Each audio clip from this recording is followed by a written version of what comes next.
أهلا بيكم في قناة صوت الترند، وهنقول لكم على كل الترندات اللي شغالة دلوقتي، من الأخبار المحلية لآخر أخبار الفنانين والمشاهير. خليكم معانا عشان توصلكم كل التفاصيل أول بأول، وما تنسوش تعملوا لايك وسبسكرايب. يلا بينا نبدأ. فيديو جديد لهدير عبد العازق مع أوتاكا. بصراحة يا هدير، المرة دي الفيديو كان عالي جدا، واضح إن مزاجك كان في السما. انتي فعلا طبقتي المقولة اللي بتقول الجديد شديد، وده مش خدش حياء. اللي بيعجبني في هدير عبد الرازق إنها مختلفة عن كل البلوجرز والتيك توكرز التانيين. معظم البلوجرز اليومين دول محشورين في قضايا غسيل أموال، فلوس داعمين أو ممنوعات، لكن هدير في حتة تانية خالص. هي مش بتاعة غسيل أموال، أقصى حاجة ممكن تعملها غسيل ملايات، ولا حتى ليها علاقة بترندات الأعضاء اللي طالعة، رغم إن شغلها ليه علاقة بالمجال. والله يا هدير، أنا لما بسمع إن أي بلوجر طلع ترند بقول ها عمل إيه، لكن لما أعرف إنك انتي اللي طلعتي ترند بقول ها عملتي مع مين، وبحط إيدي على ركبي والتانية على قلبي، عشان عارف إن الفيديو اللي بعده بيبقى فيه مصيبة. بجد يا هدير، أرحمينا من الفيديوهات، مش بس عشان صحتنا وركبنا اللي اتبهدلت، لكن كمان عشانك انتي مش بتتعبي، مش بتيأسي. المشكلة إنك مع أي حد بتتعرفي عليه بسهولة، أي حد يدق باب حياتك تفتحي له الباب وانتي بتضحكي، وكأنك بتقولي اتفضل خش. وبعد الفيديو الأخير انتي عملتي بلبلة كبيرة بين الناس. الفيديو القديم كان مدته دقيقة ونص وخلصنا، لكن الجديد ده عمل خلافات، واحد يقول 5 دقايق، والتاني يقول 9، والتالت يقول 12، والرابع يقول 17، وغيرهم اللي بيقول أنا ما شفتش غير لقطة واحدة. الجماهير محتاجة توضيح يا هدير، خصوصاً إنك دلوقتي بقيتي زي البراندات الكبيرة.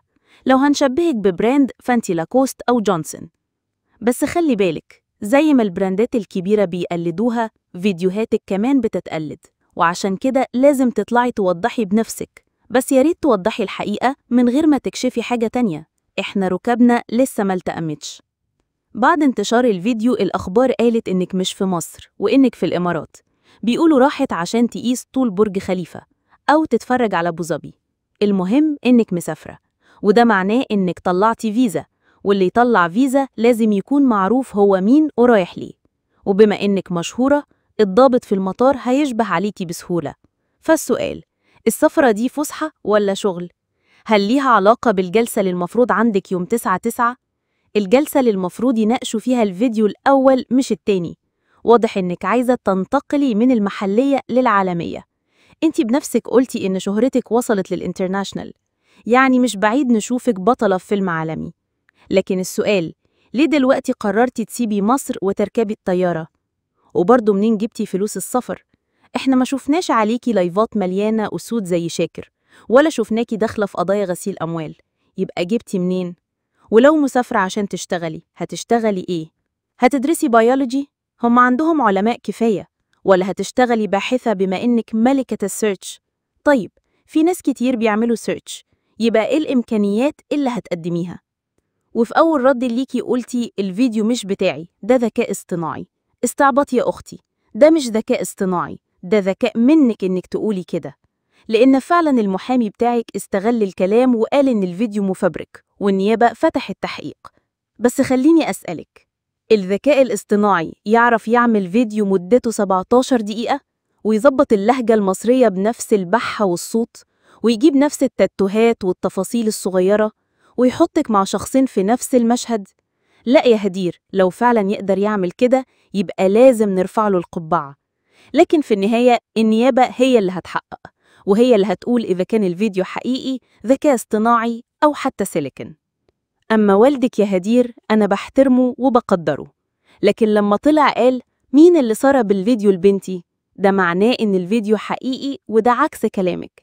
بعدها بربع ساعة طلع تصريح تاني وقال اللي في الفيديو مش بنتي، وده معناه إنه اتفرج على الفيديو. الخلاصة، واضح إنكم محتاجين تقعدوا كعيلة وتطلعوا بكلام موحد. أنا ضد مشاركة الفيديوهات دي سواء كانت حقيقية أو مفبركة، لأن مجرد إنك تبعتها لحد أنت بتاخد ذنب، وهو ياخد ذنب، واللي بعده ياخد بقية الذنوب. الموضوع مش هزار. وفي رسالة مهمة لكل بنت، اللي بتحافظ على عرضها 1000 واحد يقف في ظهرها. ولو الفيديو ده كان طانع على واحدة محترمة، الناس كلها كانت هتدافع عنها. لكن للأسف بما إنك مديانة صورة مش لطيفة، الناس صدقت بسهولة. في الآخر يا هدير، كل واحد حر في اختياراته، بس الحرية دي ليها تمن، وكل واحد لازم يشيل نتيجة قراراته. ما ينفعش تبقي حرة في اختياراتك ولما تيجي النتيجة تقولي يا جماعة اقفوا معايا.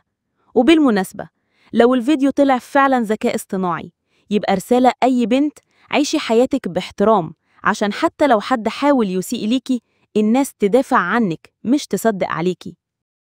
لو عجبك الفيديو دوس لايك واشترك وفعل الجرس. صوت الترند دائما يوصل لك الصورة كاملة.